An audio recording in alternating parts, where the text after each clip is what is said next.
Bismillah, Assalamualaikum. Terbaru dari Om Ras, dari Tanah Kalimantan, Pelet Celana Dalam. Ini dia selengkapnya di Tony FS. Bismillahirrahmanirrahim. Sum, bujuran ka rumah kosong di Gawadah Ikam itu ada yang mendiami sudah?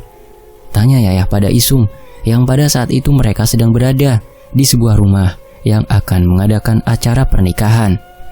Sepertinya iya, karena kemarin ramai orang mengangkut barang ke rumah itu, jawab Isum.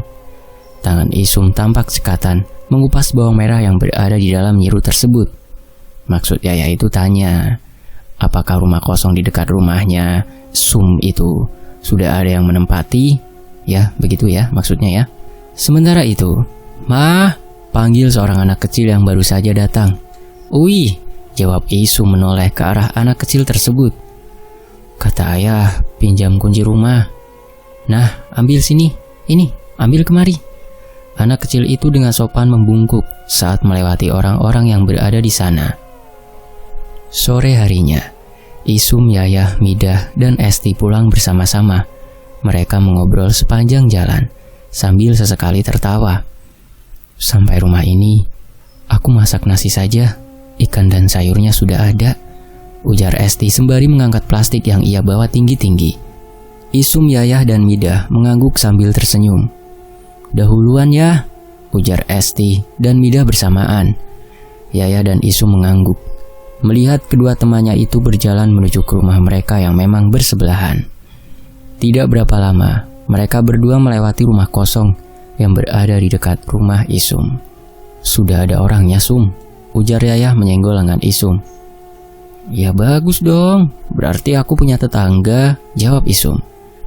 "Orangnya terlihat berbeda ya," ucap Yayah. "Berbeda gimana?" tanya Isum penasaran. "Pakaiannya seperti orang kota," jawab Yayah pelan. Dua wanita yang duduk di teras rumah itu melemparkan senyum ke arah Isum dan Yayah. Dengan ragu, mereka membalas senyum dua wanita di sana. "Mereka cantik sekali ya," bisik Yayah. Isum tersenyum dan mengangguk, membenarkan pendapat Yayah. "Aku duluan Yayah, besok kita berangkatnya sama-sama ya." "Iya, nanti aku kesini." Suara azan terdengar dari toa masjid yang berada di tengah desa. Terlihat Isum masih sibuk menanak nasi di dapur rumahnya. "Umah, aku dan Nadi pergi ke masjid dulu ya," pamit Rusdi pada Isum. "Inggih, hati-hati ya." Beberapa saat setelah suami dan anaknya pergi, Isum mendengar suara ketukan pintu rumah yang diiringi dengan suara seseorang memanggilnya. Ketika pintu dibuka, terlihat dua orang wanita cantik yang merupakan tetangga baru Isum tersebut menyapanya. "Ini Kak, tadi kami sengaja memasak banyak. Soalnya kami ingin berbagi ke tetangga-tetangga sekaligus untuk perkenalan," ujar wanita itu seraya menyerahkan rantang pada Isum. "Alhamdulillah, terima kasih Dik. Mari masuk dulu." Kedua wanita itu tersenyum dan mengangguk.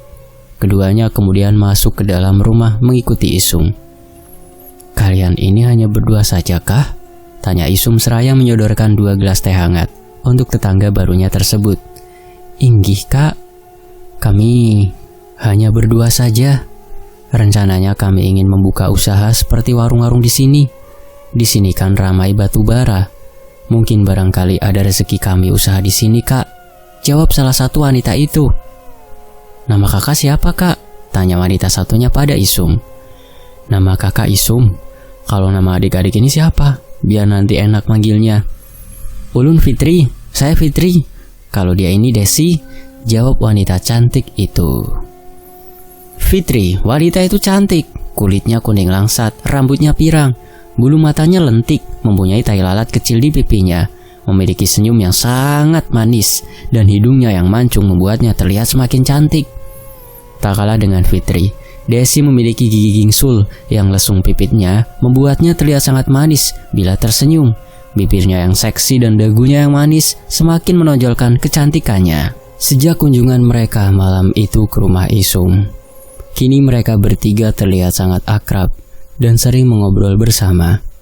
Bahkan, tak segan-segan, Isum menyuruh suaminya untuk membantu kedua tetangga baru mereka itu untuk membuat warung di depan rumah yang baru mereka tempati. Nah, itu barangnya sudah datang, Kak, ujar Fitri mencolek lengan Isum dan menunjuk ke arah 2 tukang ojek yang membawa penuh barang-barang. Isum dan suaminya membantu mengangkut barang-barang itu masuk ke dalam rumah Fitri dan Desi. Barang-barang itu disusun rapi di sudut ruangan. Kalau mejanya hari ini selesai, besok kami sudah bisa jualan, Kak, ujar Desi seraya tersenyum menatap Isum dan suaminya bergantian. Adik tenang saja, kakak kalian ini jago kalau masalah pertukangan. Meja ini pasti selesai dibuatnya, ujar Isum. Fitri dan Desi tersenyum dan mengangguk. Kakak mau pulang dulu ya, Dik. Mau memasak dulu, ujar Isum pada kedua tetangga barunya yang cantik itu. Inggih, Kak, jawab Desi dan Fitri bersamaan. Malam sudah semakin larut, namun kesibukan dari rumah tetangga Isum masih terdengar. Sekitar pukul 10 malam, barulah suami Isum pulang dengan tubuh dan wajah yang tampak lelah. Mejanya sudah selesai ya? Tanya Isum sembari bangun dari tempat tidur. Iya, baru selesai. Tadi sekalian bikin kursi dan tempat menggantung kopi sasetan. Oh iya, kamu mandi dulu atau mau langsung makan? Tanya Isum. Mandi dulu aja aku, sudah lengket semuanya. Sementara suaminya mandi, Isum ke dapur mempersiapkan makanan untuk suaminya. Di sisi lain, mau kemana, Kak? Ujar Desi menyapa Isum. Mau ke rumah teman dulu, Dik. Ada yang mau dikerjakan? Jawab Isum tersenyum. Oh, inggih. Iya, nanti kalau pulang mampir ke sini ya, Kak, ujar Fitri yang tampak sibuk menyusun dagangannya. Isum mengangguk sambil tersenyum.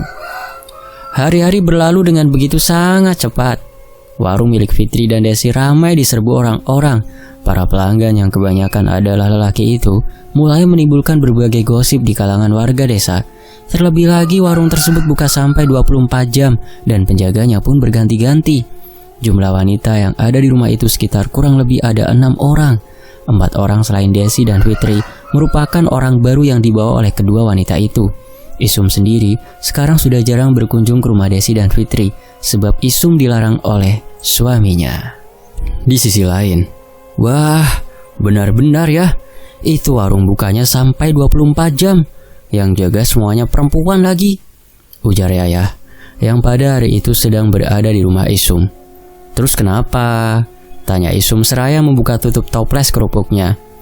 Seperti warung jablay menurutku, ujar Yayah lalu tertawa. Bahapal banar ikam nih ya, ay. Tapi dalam hatinya Isum pun memang berpikiran seperti itu. Mungkin itu sebabnya suaminya melarang supaya ia tak lagi sering-sering ke rumah Fitri dan Desi. Di saat mereka sedang asyik mengobrol, tiba-tiba mereka melihat beberapa orang wanita yang mengamuk dan mengumpat memarahi orang-orang yang ada di warung tersebut. Nah, itu kenapa namanya Rizda mengamuk, Sum? Tanya Yayah dengan mata melotot. Lah, memangnya aku tahu, kan aku dari tadi di sini sama kau, jawab Isum seraya berdiri dan berniat menghampiri keributan itu. Gara-gara warung kalian ini, suamiku sudah tidak lagi memberiku uang. Dia selalu ingin kemari, sampai-sampai makanan dan minuman yang kusiapkan tak pernah disantapnya. Sebentar-sebentar selalu ingin kesini untuk menghabiskan uang. Anaknya di rumah tak pernah dia pikirkan, ujar wanita yang dipanggil dengan sebutan Uma Rizda tersebut, Bang Mamai.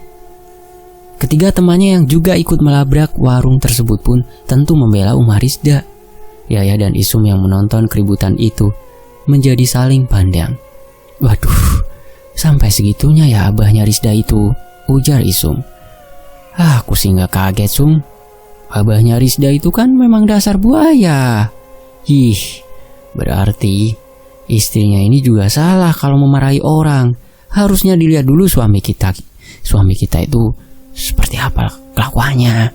Ibaratnya seperti rumah. Kalau kamu gak membuka pintu, mana mungkin orang bisa masuk. Iya kan ya? Yayah mengangguk membenarkan. Ih, tapi kita kan juga gak tahu ya cerita aslinya seperti apa. Mungkin saja anak buah Fitri dan Desi itu memang menanggapi rayuan laki-laki. Isu mengangguk. Semoga saja suami kita tidak seperti itu ya. Suamimu hati-hati, Sum. Mana rumah kalian dekat ini? Bukan Fitri dan Desi, takutnya anak buahnya itu. Kita walaupun suami jinak, tetap harus dijaga juga. Jangan sampai diambil orang, ujar Yayah. Ih, jauh akan bala. Jangan sampai kejadian. Perkelahian di warung milik Fitri dan Desi itu semakin memanas saat abahnya Rizda datang dan memarahi istrinya di depan umum. Beberapa orang yang masih duduk-duduk santai di warung itu mencoba melerai perkelahian pasutri tersebut. Terlebih ketika abahnya Rizda mulai melakukan kekerasan pada istrinya. Dan saat abahnya Rizda ditenangkan, umahnya Rizda malah semakin menjadi dengan mengacak-acak warung milik Fitri dan Desi. Seorang anak buah di warung itu pun tak lepas dari amukannya. "Mati ikam lahung teriak Umar Rizda dengan penuh amarah. Sementara Abah Rizda juga berteriak mengumpat istrinya. Isum yang mencoba menahan Umar Rizda justru mendapatkan tamparan dan jambakan dari wanita itu. Yayah yang melihat Isum diperlakukan seperti itu tentu ikut turun tangan dan menjambak rambut Umar Rizda. Akhirnya perkelahian 2 lawan 1 itu pun tak dapat dihindarkan. "Bungu Banar!" teriak Yayah. Tangannya masih dalam keadaan menarik rambut Umar Rizda. Setelah beberapa saat ketiganya berkelahi, akhirnya mereka dipisahkan oleh orang-orang yang berdatangan setelah mendengar adanya keributan di warung itu. Nafas Yayah dan Isum masih tak beraturan. Keduanya seakan masih ingin menghajar Umar Rizda, orang yang memulai perkelahian tersebut. "Matamu bengkak, gak apa-apa kah?" tanya Isum menunjuk ke arah mata Yayah. "Semoga saja gak apa-apa, Sum. Wajahmu juga berdarah-darah bekas kena cakaran," tunjuk Yayah ke arah pipi Isum. "Ini gak apa-apa, cuma luka cakaran. Aku benar-benar kesal. Orang cuma mau melerai dia saja supaya tidak menjadi-jadi, malah kita juga kena batunya," ujar Isum. "Mungkin itu sebab sampai suaminya gak tahan," jawab Yayah. "Andai aku tahu begini jadinya, tidak akan mau aku melerainya," ujar Isum meringis. Hari demi hari berlalu. Semakin sering saja perkelahian terjadi antara pihak warung dan beberapa istri pelanggan di tempat itu. Isum yang tak mau terlibat lagi hanya melihat perkelahian-perkelahian itu dari rumahnya. "Kamu dari warung itu kah?" tanya Isum tanpa basa-basi pada sang suami yang baru saja pulang ke rumah. "Iya, mereka memintaku untuk membenarkan meja dan kursi," jawab suaminya. Isum menatap suaminya dengan tajam. Ia juga mencium aroma lembut parfum di tubuh lelaki itu. "Tak pernah kamu memakai parfum. Kenapa malam ini tercium bau parfum? Mana parfum yang kamu pakai itu? Baunya wangi sekali," ujar Isum tanpa sedikit pun senyum. Ia tahu ada yang telah disembunyikan oleh suaminya tersebut. Dan ia curiga kalau suaminya ada main dengan perempuan-perempuan di warung itu. "Kamu menuduhku, Isum tersenyum sinis. "Menuduh apa? Aku kan bertanya, parfum apa yang kamu pakai? Karena baunya wangi sekali." Lelaki itu tak lagi menjawab. Ia berlalu meninggalkan Isum yang masih menatap tajam padanya. Di sisi lain, suasana malam itu tampak berbeda. Suara burung buak terdengar semakin mendekat, membuat bulu kuduk siapapun berdiri saat mendengar suaranya. "Ada yang mau meninggalkan, Ma?" tanya Hadi seraya merapatkan tubuh pada ibunya. "Kamu takut?" ujar Isum balik bertanya. Hadi mengangguk. "Jangan takut, itu kan cuma suara burung. Ayo cepat tidur." "Enggak, Ma. Aku takut, suaranya dekat sekali." Suara burung buak itu terdengar seperti sedang menangis, pertanda bahwa dalam waktu yang sangat dekat akan ada orang yang meninggal.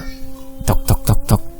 Suara ketukan di pintu membuat Isum beranjak bangun dari duduknya. "Keringat. Ada apa ya?" tanya Isum pada Yayah yang berdiri tepat di hadapannya itu. "Suamiku," ucap Yayah. Belum sempat ia menyelesaikan ucapannya, tangisnya langsung pecah. "Masuk sini. Ceritakan ada apa dengan suamimu?" ajak Isum menarik lembut tangan Yayah yang masih terisak. Cukup lama Yayah terisak. "Ada apa ya?" tanya Isum setelah Yayah sedikit lebih tenang. Yayah diam saja. Ia tak menjawab sedikit pun. Namun ia memperlihatkan beberapa luka dan memar yang ada hampir di semua bagian tubuh atasnya. Isum menggerutkan alisnya, melihat luka dan memar yang diperlihatkan oleh Yayah. "Apakah ini ulah suamimu?" tanya Isum. Yayah mengangguk, lalu kembali terisak lagi. "Kenapa sampai seperti ini ya? Padahal sepertinya suamimu itu orangnya baik," ujar Isum tak percaya. "Dia berselingkuh dengan perempuan di warung itu, Sum. Terciduk oleh aku, lalu kumarahi, tapi ternyata aku yang dipukuli," Isum menghela nafas panjang. Ia pun tak jauh beda nasibnya dengan sahabatnya tersebut. Hanya saja suaminya belum melakukan KDRT. Suamiku pun kurasa sama ya, ucap Isum. Apa kamu dipukuli juga? Tanya Yaya. Tidak, mungkin belum. Akhir-akhir ini aku memang menemukan hal-hal mencurigakan pada suamiku. Hal itu yang membuatku curiga bahwa dia mempunyai selingkuhan. Lalu, bagaimana Sum? Kita apakan suami-suami kita itu? Tanya Yaya. Isum terdiam. Kita basarat aja ya, Di mana? Nanti kau juga akan tahu, jawab Isum. Malam ini sebaiknya kamu tidur di sini saja ya. Tidak usah pulang ke rumah. Aku takut kamu nanti akan dipukuli lagi. Yayah mengangguk menuruti saran Isum. Di sisi lain, pagi-pagi sekali, keduanya sudah pergi menaiki sampan. Mereka mendayung ke hulu, dan saat tiba di bawah jembatan goyang, mereka menambatkan sampan itu di salah satu jamban yang ada di sana. Isum berjalan lebih dulu menaiki tangga-tangga tersebut. Setelah berada di atas, Isum langsung memanggil 2 buah ojek dan setelah memberitahu alamat yang mau didatangi, mereka pun berangkat. Setelah 30 menit, mereka akhirnya sampai di sebuah rumah. Terlihat seorang nenek-nenek yang sedang memberi makan ayam-ayamnya di halaman rumah itu. Isum, kenapa tidak dikabari kalau mau kemari? Sapa nenek yang tampak masih sangat kuat itu. Saya sengaja, Nek. Bagaimana kabar nenek? Seperti inilah, Sum.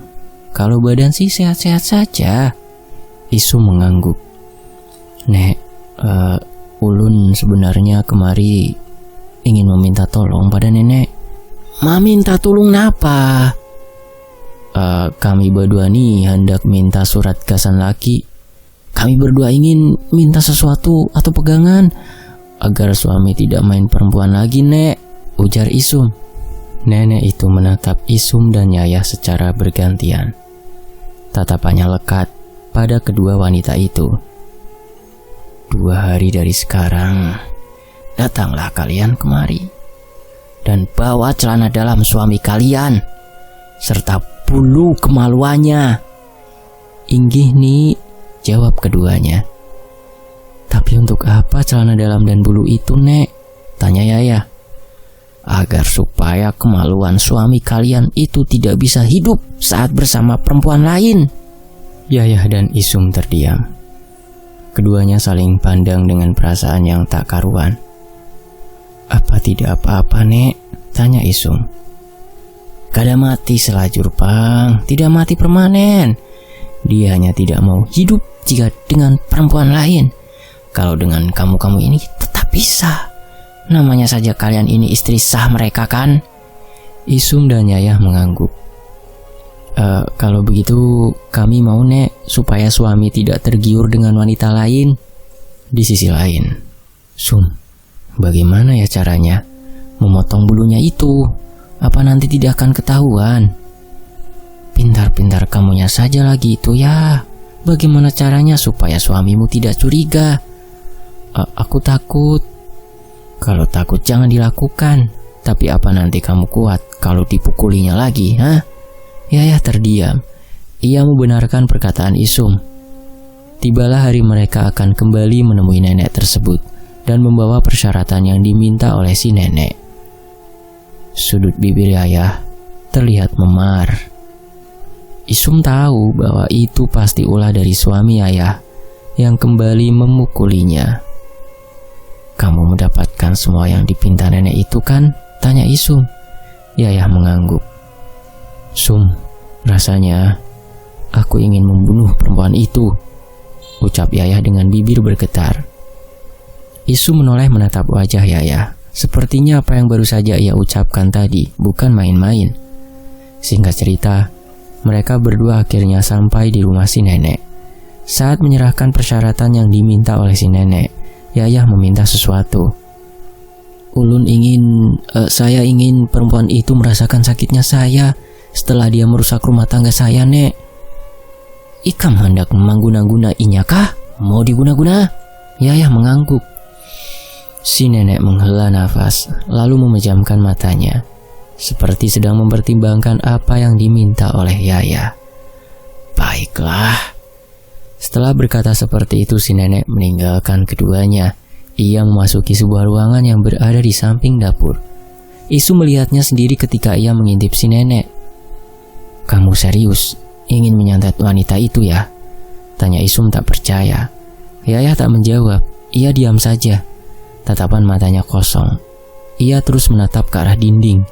Isum menggelengkan kepalanya. Ia merasa apa yang akan dilakukan Yaya pada perempuan itu salah. Kenapa hanya si perempuannya yang kamu santet? Kenapa tidak sekalian keduanya? Rasanya tidak adil kalau kau hanya menyantet salah satunya saja, padahal jelas-jelas yang salah keduanya, ujar Isum. Lagi-lagi Yaya hanya diam saja mendengar ucapan Isum. Sepertinya ia benar-benar sudah tak akan menarik permintaannya tadi. Yah, kemari, panggil si nenek dari dapur. Yaya lantas berdiri lalu berjalan ke arah dapur, meninggalkan Isum yang masih menatapnya dengan tajam. Isum mencoba mengintip, namun suara mereka terlalu pelan, sehingga Isum tak bisa mendengar apa yang dikatakan oleh si nenek. Jangan bodoh ya, batin Isum. Tidak berapa lama Yaya keluar. Di tangannya terlihat bungkusan kain hitam besar, sebesar kepalan anak-anak. Itu apa ya? Tanya Isum. Bukan apa-apa, jawab Yaya. Isum terdiam. Pulanglah kalian berdua. 3 hari lagi kamu bisa melihat perubahan suami kalian, ujar si nenek. Isum menghela nafas panjang. Ia lega namun juga cemas dengan apa yang akan Yaya lakukan.